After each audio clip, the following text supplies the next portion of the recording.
Welcome back, everyone, to another episode of the Boys in Motion podcast. We're your hosts, Andrew, Brian, and Tyler. This is episode 16, and today we're diving into race day strategies and optimizing performance for events.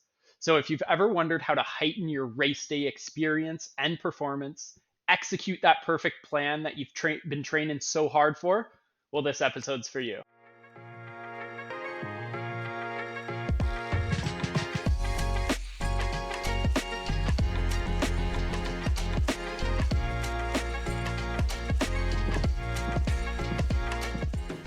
I'm so excited to dive into this week's episode.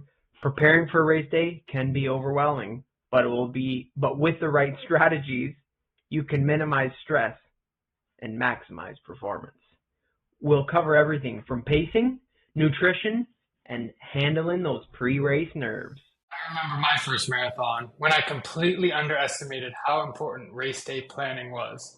I didn't focus on hydration early. I went for one gel an hour, and by mile 20, running along Lakeshore in the blazing sun, let's just say it was a tough lesson learned that day. So today, we're going to help you avoid those same mistakes I made back then. So let's dive right in. Pre-race routines. What do you have to do the night before and the morning of the race? First things first, you want to make sure that all of your gear is in order. The last thing you want to do is race morning, is be scrambling around, show up to the race location, and forget some essential piece of gear.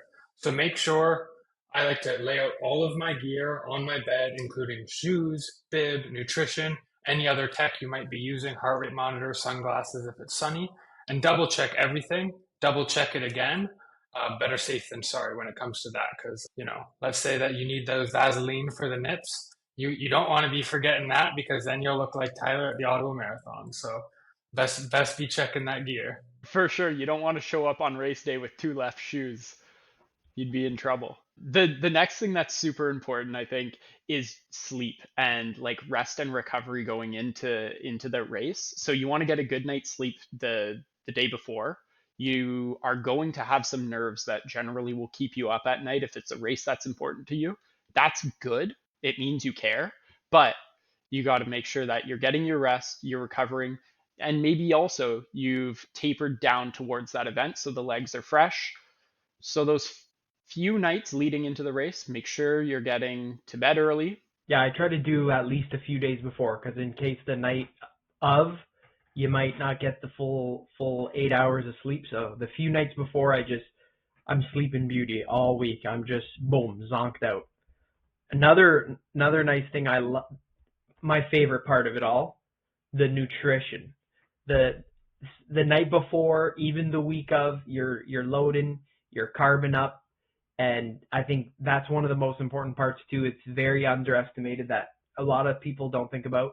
Night before, get a nice meal in you, carb it up, something familiar to you. Don't start experimenting with those spicy foods. Don't go trying that new Indian restaurant down the street, or else that spice will get to you. You do something nice and classic, easy peasy, keep it lemon squeezy. And the last little bit, and this part I think is often slipped on, is doing some sort of visualization or mental prep leading up into that event. Just spend a few minutes visualizing the race in your mind, breaking it up into different sections, depending on the event, different blocks that you want to settle into, maybe the beginning where you settle into your pace, and then that nice acceleration at the end, and picture yourself, your activity, smoothly managing your pace, and then crossing that finish line strong. Think about all of the training that went into this training block and how you dealt with some of those difficult workouts. And also, if you have goals, for example, one thing that I like to do is write down on my arm different paces for those different blocks, and then visualize through that. Look at it, think of your time, and then visualize it in your head. If you know the race location, think of those what you're looking for, the landmarks, and just run that back in your head. And then it's time to get some of that sweet rest that Brian mentioned. And next up is the morning of the race. That's true. You get the freaky splits on your arm. It helps a lot with like just making sure you keep on track and you stay accountable. Yeah, it's just like you see the Tour de France pros who have the printouts of what the race course looks like. And I'm already thinking of my next cycling race. Exactly what that course is. I know when and where to attack, all of that sort of stuff. It's all visualization and preparation. So, morning of the race, likely if you have a morning race, it means you're waking up early. You want to give yourself enough time to fully wake up, hydrate, move a little bit, and take care of business, if you know what I mean, because you've got to dedicate some of that morning routine before the race to the bathroom. You want to make sure that your system's as cleared out as it can be so that you're not stopping for a bathroom break during an event. And also, you need to have enough time so that you're not stressed rushing to the race, because a race day is already stressful enough. The last thing you want to do is just add to that. Best part of race morning again, getting that food in, baby. You get that classic breakfast in, what you're used to, those classic oats, maybe some peanut butter with on a piece of toast. Get some honey in you. Grab your coffee, helps you bring things down, if you know what I mean. And you just make sure you have everything sorted out before you get out there on race morning. Like I I feel sometimes that when I get to the start line, I'm just full, but that's good because I'm just ready to go. I'm ready to use all my energy, and you end up obviously using it all and needing more during the race itself. So you just got to load it up and with familiar stuff too. Now we're on to the part that I know I'm definitely very bad at doing, but not on race day, is the warm up. Once you get to location, you've had your breakfast, you've driven, ridden, taken transit to wherever you're racing. Now it's time to do some light jogging, dynamic stretching, just get that body moving just a little bit. And this is really going to depend on the distance of event you're doing. If you're doing something shorter, a track event, a 5K, where there's a big heavy turnover or sprints on the bike, maybe a crit race, you might want to get some explosive warm ups just to really get your body ready to move quick. Where if you're doing something more like an Ironman, a marathon, you have a lot of hours to warm up as you ease into your activity. So you don't want to put too much load here. It's really just to get the body moving. Small little jogs, some A skips, B skips, C skips.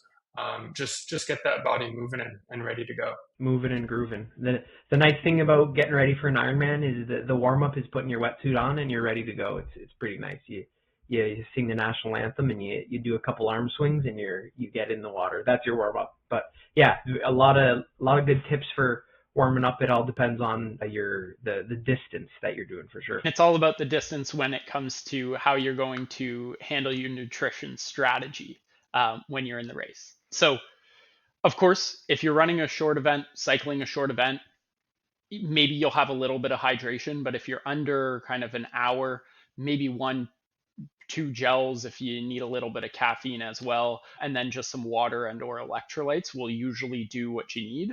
But for longer distances like half marathons, triathlons, longer cycling events, and then of course moving up to the Ironman and ultra marathons, for those you need to be consuming a lot of carbs while you're doing that race. A good rule while running is anywhere kind of from 40 to 75 grams of carbs an hour. We've talked a lot about fueling for endurance, so I encourage you to go check out our previous episode on that. Episode number 10, that's fueling for endurance performance. Really, it's all about avoiding the bonk for those longer exercises and activities. And when you're in an event, it's even more critical because you're burning more calories because you're at a higher output than usual. I spend a lot of focus on actually just honing in on that nutrition, your plan. You're going out at 50 grams per hour. You try to stick on that, even if you're not hungry, even if you're not thirsty. You get those water bottles in, and you do that mental check with yourself. Get those carbs in. Yeah, and just a few tips from my experience doing races. A lot of these longer races will have on-course nutrition, including water, some sort of carb drink, and gels, or maybe bananas, or something like that. But what I personally like doing, although using on-course nutrition is good, I like carrying at least, let's say, 75% of what I want to be consuming on me, just in case. I've had a few experiences where either smaller races where I'm coming up to an aid station and that person isn't quite ready, and then they're fumbling to try to get the nutrition and I'm just zooming by. Or I've gotten sticky gelled a few times where I go to grab a gel and they're just holding on to it too tight. And then same thing, I just miss the gel. And if I was actually relying on taking that gel in that moment, and because of that, I bonked. At this point, I just like sticking to having my nutrition on me and then maybe supplementing with stuff on course if I need it, especially maybe if I want an extra caffeine hit on course. For sure. Yeah, that's definitely key. So now that we've talked nutrition, let's talk about pacing. So when we're talking about doing any sort of event, it's important to have a goal in mind, whether that's a goal pace or a goal finishing time. At the end of the day, you need to know how much effort you're going to put out so that you don't blow up and you also don't leave too much in the tank. Yeah, and I think a big part of this is going through your training. You've done a couple key workouts. So whether, depending if you're going, let's say for a 20-minute 5K race, and that's your goal time, you've done a couple workouts that have kind of indicated that you are in this fitness, or maybe you aren't and you have to pull back, or even maybe speed up your goal. And based on that, in this scenario, that's a 6:26 minute per mile or 4 minute per kilometer. So you kind of have that clear target for the pace of your race. You've practiced this pace, and now on race day, you have to think to yourself, am I trying to go out and even split this race and just right from the beginning settle into this pace and just keep it steady? Do I want to try to do a negative split where you kind of do that nice ramp of pace where you ease into it, and then really kind of at that halfway point you start to just buckle down and just start speeding up? Or, and I think this is what a lot of us do, especially for that 5K, is am I just going to try to blast off of the gate and then just try to hang on for dear life? So the choice is yours. I think everyone's a little different, but knowing that beforehand is key. I might be guilty of the latter, let me just say. Get those nerves on the start line, I get fired up and I just go for it. I don't know. I'm trying to prove to myself here, maybe at the tail end of the season, stay consistent. I'm going to try to do the strategy of staying even the whole way or even trying to maybe negative split. But yes, I'm trying not to blast off like a rocket ship. For sure. And I think one thing that you can always use is if you trust the people that are running around you, you can use that competition to kind of gauge your effort. So use the energy of the pack to your advantage, focus on maintaining or passing people, especially as you near the finish, because you want to boost that up.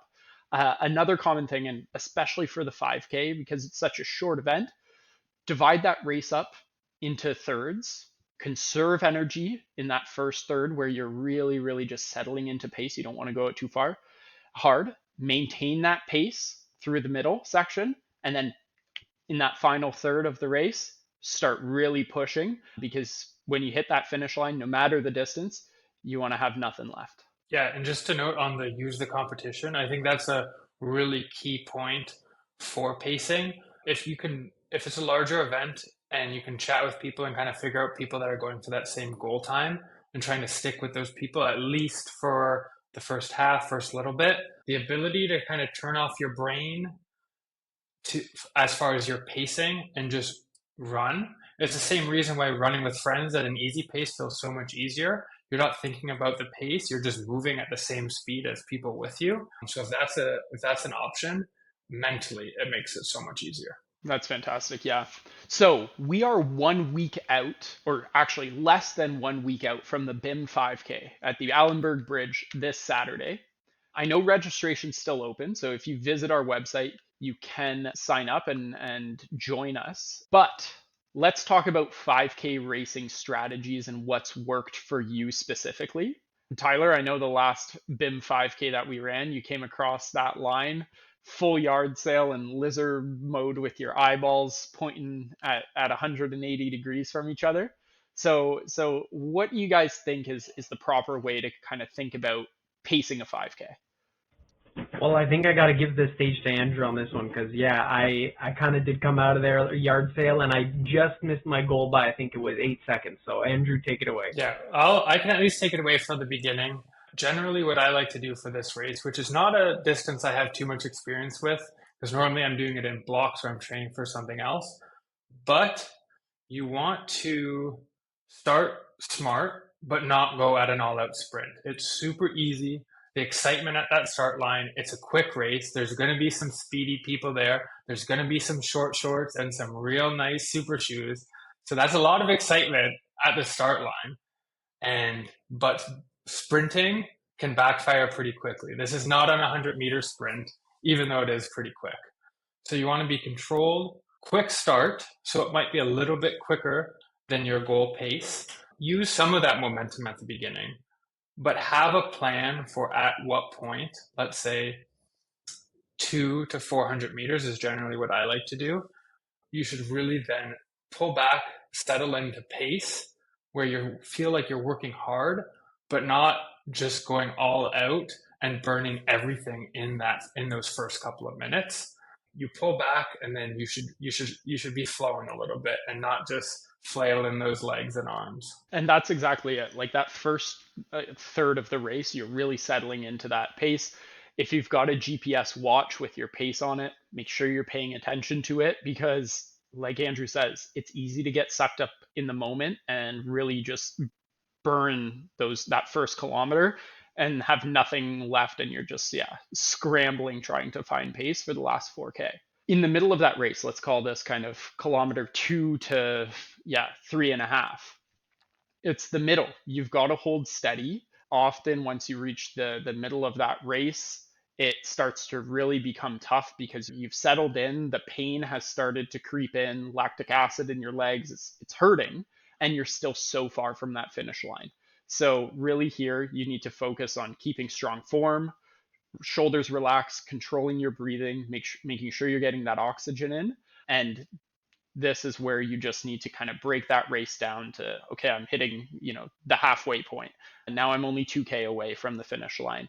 And just break that in, play some mental games with yourself, and keep motivated to stay on that pace. And the final mile, the final third, that's the point where it starts getting a little freaky.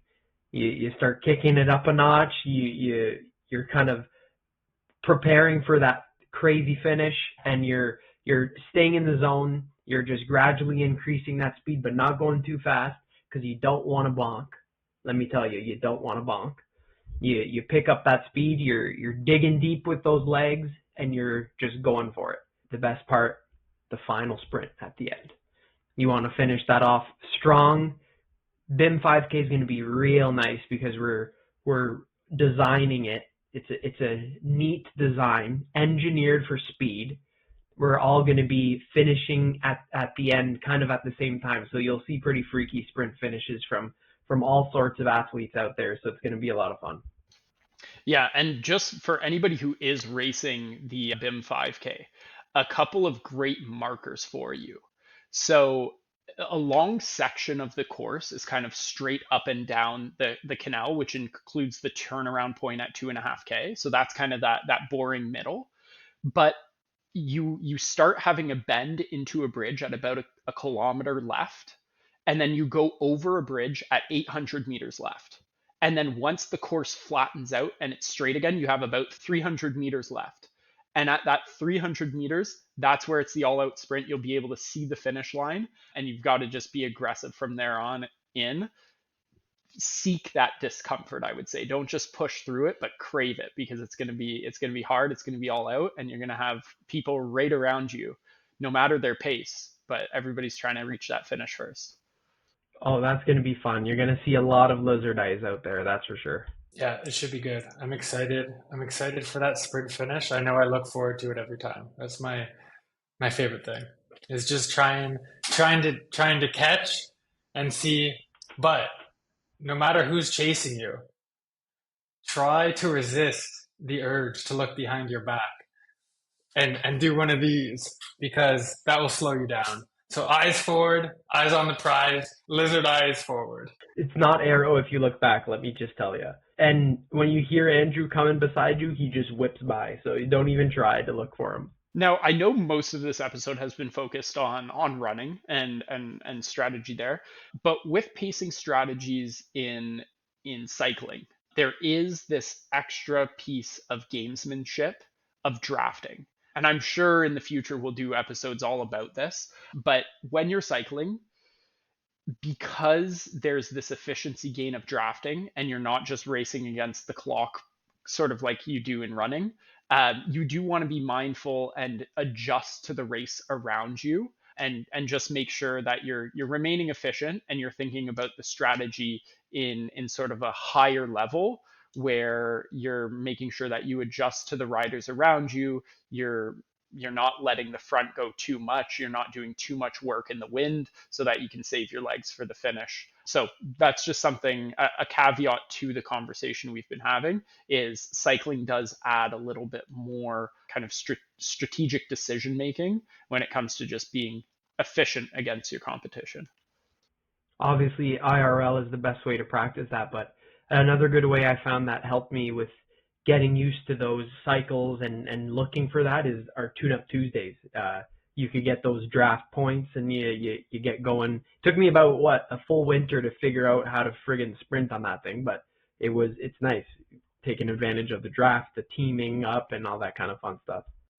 I'm so excited for the Tune-Up Tuesdays. I know Andrew already has his smart trainer on his floor next to his desk, so I think he's steamed up and ready to go post marathon. Oh, I'm ready for it. I'm ready for it. Once I'm done doing so much running, I can dedicate a Tuesday a week to biking. I'm willing to do that. We should start doing some brick workouts on Tuesdays. Okay, all of this conversation has me having some nice jitters. Jitters are good because it means, you're excited, but it can also mean you've got some nerves going. So there's this certain nervousness that comes with any race or event that you might be doing. So, what are some mental tips that you have for staying calm and focused and making sure your eyes are still on the prize at the end of the day? Yeah, I think one of the big things is during some of these events, regardless of what event you're doing, there's going to be a part where it probably is gonna suck a little bit, and your brain is gonna tell you want to just stop. It would be easier to just call it a day, pack up, you can go home, have an early lunch. It's no big deal. But I like to always tell myself in those moments when it's getting hard, when you're reaching that point where your body's about to break, is how much work you've put into training for this, how many hard workouts you've done in moments when your legs were much more tired, peak weeks, and how many other things in your life you had to sacrifice to do all of these things, and that, you've gone this far in the race. What's going a little further? It's not the end of the world. In some instances, if it's an injury, this doesn't apply. Stopping a race is completely fine, but just remember that during these races, your mind will want to play tricks on you. Yeah, and I think it's also it's important to normalize the fact that like the anxiety that comes with the pre-race routine, with setting up at that start line with those first few kilometers of a race, those pre-race jitters are totally normal. It means you care. Embrace those feelings. Don't let them overwhelm you, because at the end of the day, you can't let that kind of like mental roadblock stand in the way of what you've trained for and what you hope to accomplish. Yeah, another thing too with races is you every race you do, you get better at that mental game and the mental strategy around it all too. It's like I find your mental state is just like practicing your muscles, and every race you do, I find you harden that mental cycle with, hey, I want to quit. This is getting hard. This sucks. Push through it. You're going to get through it. I think with every race, it doesn't feel like it gets easier, but it does get easier.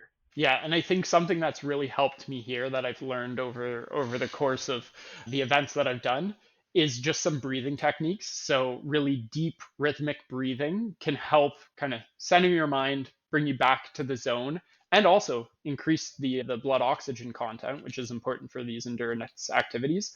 So just taking a few deep breaths, inhaling slow, holding your breath, exhaling slow, just kind of grounds you so that you're ready and can kind of decrease that anxiety if it's becoming a little bit too much. Big advocate for that. I know I've been, especially in triathlons, with the water start is pretty unique with panic attacks. So I've gotten my fair share of panic attacks, and my main thing now is just start off breathing slow. You have that cadence of your breath, and you just really try to focus on your breathing, and it'll work out. Yeah, and these are all kind of internal tricks and things we can use during the race to kind of help us along, get us to that finish line. But there are always going to be kind of those unexpected external factors are a little harder to deal with, but there are things we can manage and make the best of a situation. And I can think no one better than to kick this one off is the tidal floods in Maryland. Tell us about that and how you dealt with that. Yeah, let's just say was a little bit unexpected. I think actually in one of the race promos they showed a little bit of water on some of the race course, and I was joking with a few buddies, how do you train for that, right? Like you can't really train for ankle to knee deep water, so that's just one thing of you could chalk that down, I guess, as weather conditions. But it was a beautiful day, everything was fine, and you just get to a section and you're flooded. What do? You just got to get through it, and everybody's through that same situation on that day. So it was pretty unique, and you just got to push through it. That also, it kind of plays with your confidence a little too, because you see your pace tanking. You're really walking through those sections.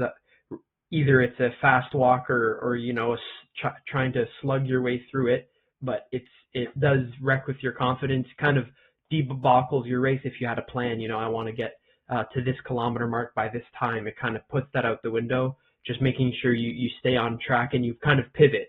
I find myself playing like mini games within a bigger race. Okay, this is, like, for example, this is off the table now. Now I'm going to just try to reach the next aid station before a certain amount of time, or I'm trying to reach this aid station without stopping, stuff like that. So you kind of just got to play those mental games when you get some unexpected challenges in front of you. Yeah, and there's also some other things like that what could potentially happen on the day, muscles being sore, cramping up, and it's okay to just kind of check in with your body at certain points, see how you're feeling, and as Tyler mentioned, adjust your goals based on that. Sometimes you can work through those things and then go back to normal.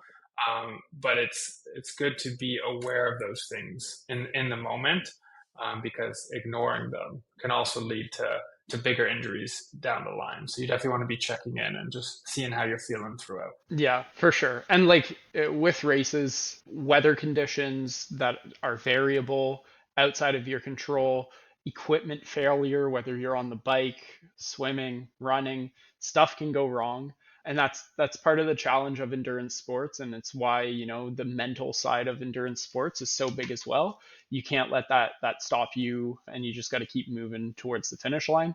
And every race will have its caveats. At the end of the day, it's very tough to have a perfect race. Something will go wrong, and it's just about adapting and overcoming those challenges, like anything in life. Quick question on this point before we move on. Do you guys have any tips and tricks for cramping? And if you guys ever had any, like, cramping or muscle or leg soreness? I know I've dealt with my fair share this past weekend with soreness, not really cramping, but I just wanted to see some other opinions on what to do. I can speak personally. Mine has now become preventative. So having enough electrolytes in your system so that you're ahead of the ball with the hydration, making sure you've got your salts in your system, and you understand, how much you're sweating, how hot it's going to be, and making sure that your hydration plan matches that is a great way to eliminate the risk of cramping to a certain extent.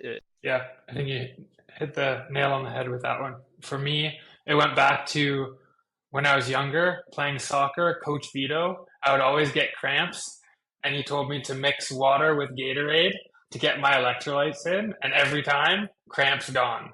The only other thing sometimes I'll do now is if I get a weird cramp, I don't get them often, or a side stitch, is I'll put my hands on my head, arms up, and do maybe 200 to 400 meters of running like that. And a lot of times that will alleviate some of that pain that I have. But Electrolytes are key. Pool water. Coach Vito knew about the pool water before it even Yep. existed. What a Oh, freaking yeah. guy. I don't know if you guys do this, but I have like, not severe, but with very longer distances, my legs like they're just in pain, like they're throbbing. I find like dosing them with water helps a lot, like helps them cool down and helps like alleviate kind of that pain. It gives you that kind of the icy feel to them. I don't know if that helps at all for you guys, but I found that a big help on the bike and sometimes running too. For sure. And I even saw one of the long distance like ultra rides. One of the cyclists, while they were getting their kind of gear switched out, they had the icy spray bottle all over the legs trying to help him out. So I think that's kind of the same logic that you're talking about. 100%. New York Marathon last year. I don't think I've ever dumped so many cups of water on me because I was hurting. I was hurting at the end of that, and I was just water, water, water. Any water sprayers, I wanted them. So I was loving it. Oh yeah, I was all over all those last weekend. It was nice. All right, so let's move over to chat time now that we've talked a lot about how people can perform best on their race day.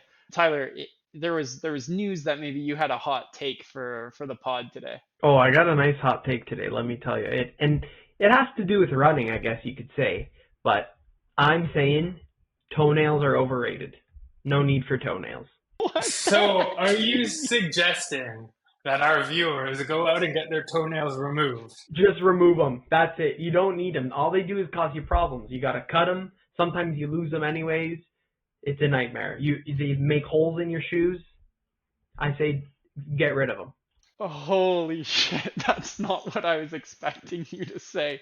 Well, I did see somewhere that, like, of course, a lot of runners, if you've done like a serious block where you're putting on mileage, the toenails take a beating.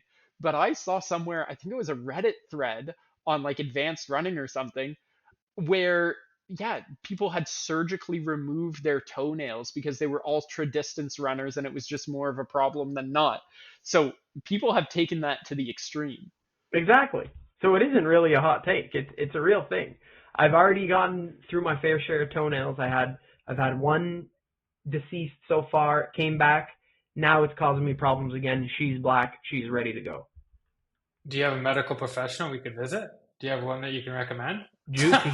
She'll remove anything you want. Hair, nails, you name it.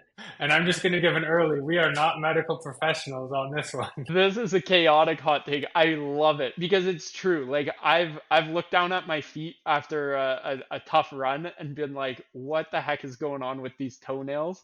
And yeah, it's spicy hot. I'm not gonna say that it's not spicy hot, but in the cult groups of endurance running, it's definitely something that is openly discussed as like, yeah, it's not completely out of this world to literally surgically remove all of your toenails, or at least the toenails that are causing you problems. Is it like an ethics thing? Like a cat, you can't remove its claws? Like, I say get rid of that. We just do it. Just remove the claws, baby. Unlike cats. Wait, are you saying that about cats? Unlike cats, we can say, yes, please remove my toenails. I think it's a little bit different. All right, so ethics are off the table. Let's do Yeah. it. I think we should pack together. We started BIM Motion. Okay, I know we convinced you to shave your legs and you went out and got it waxed, but I am unsubscribing from this chat. I am not at all interested in toenail removal surgery, no matter the gains you might get.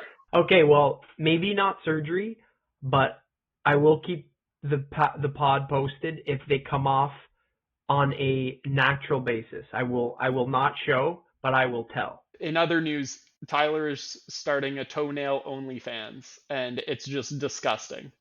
Put that on the website. Put that on the website. All right. I think in other chaos news, what else have you been dealing with other than some nasty dogs this week?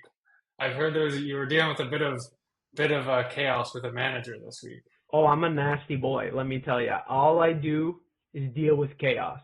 I just got back from the shop.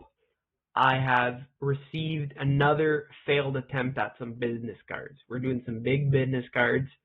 She's not working out for us. They're coming in all crook. They're all screwed up. and we can't figure this out. I think that's the main issue. Hold on, pause the conversation. We need a translator for Tyler at this moment. Also, I can say I think this is because you're no longer in the intense training of the Ironman and you've had a week of rest and recovery, but you're off the hooks and so positive. It's abnormal because you're in the off season. What Tyler said there was we ordered business cards. They came back crooked. We've now reprinted them twice. We're the owners, and there they are. We're the owners of 1,000 off-centered business cards for the podcast. So if you want to procure some off-center business cards, they're all crook. Let me know. And Tyler, is it true that your spirits are very high because you're not in a chaotic training block anymore? Yeah, that's actually a good point. I totally let everything down. I've been like fired up for the whole week. Also, I took 5 days off, which I haven't done that maybe since last Ironman. So like the body was feeling great. I swam the fastest I ever swam yesterday. I'm full of energy because I'm just itching to get back at it. But I'm giving the body a bit of rest. But yeah, I think I let my guard down. The stress is down from all the training. I don't have to hit some numbers. So yeah, I think I'm just fired up and ready to rumble. I'm getting sloppy tonight, drinking a lot of athletic brews. It's becoming fun. I think what you're really excited for might be the BIM 5K that's coming up in a week. So yeah, it's going to be pretty good. We're expecting about 20 to 30 people right now. And it's not too late though. If you are listening to this and you've made it this far for the hot take, go to boysinmotion.com to sign up. And right now we're looking at a bunch of runners that are within the sub 20 to 40 minute range. So no matter where you are, whether you want to walk, jog, or sprint the whole thing, it'll be a fun event for you. There's some room for you. Yeah, and just some more details for those that are either signed up or wanting to sign up and see if you're available. BIM 5K will be happening October 5th, and that's a Saturday. So the start time is 8:30 a.m. to register, arrive, do a little bit of that pre-race warm-up that we were talking about, and then the first the gun will go off at 9 a.m. The start location is at the northwest side of Allenberg Bridge. If you search for Ross Stevenson Centennial Park, that's where parking will be. And just some extra perks other than running a 5K is you get some snacks, some drinks, some music, and I hear there's some awesome prizes. And I heard there's some awesome dancers, and you get a free hot take if you show up too. And a free off-centered business card. We'll give you those as well. Listen, this has been a super, super exciting podcast, one that was very fun to record. So yeah, I just want to thank everybody for tuning into the Boys in Motion podcast today. We hope that your race day strategies help you perform at your best at your next race, and hopefully that is the BIM 5K. Fire me up, Susie, and don't forget, follow us on Instagram, TikTok, join us on our Strava group, Boys in Motion, and look, listen, and watch us for a lot of nice content. You know where to see it first. Subscribe on our podcast on where you listen the most, Spotify, Apple Music, or any other platform you want. iHeartRadio also works. Never miss an episode. Thanks, guys. And yeah, just remember that I absolutely, especially this episode, want to remind you that Tyler, nor Juicy J, is a foot doctor. And that if Tyler is trying to solicit you to help remove your nasty toenails off of your dirty dogs, don't listen to him. Don't take the offer. Consult your healthcare provider if your feet are looking a little funky after a run. So keep moving. Don't hesitate in going to sign up for that next race. It's always nice to have something on the calendar that you can aim towards. And we'll see you next time on the Boys in Motion.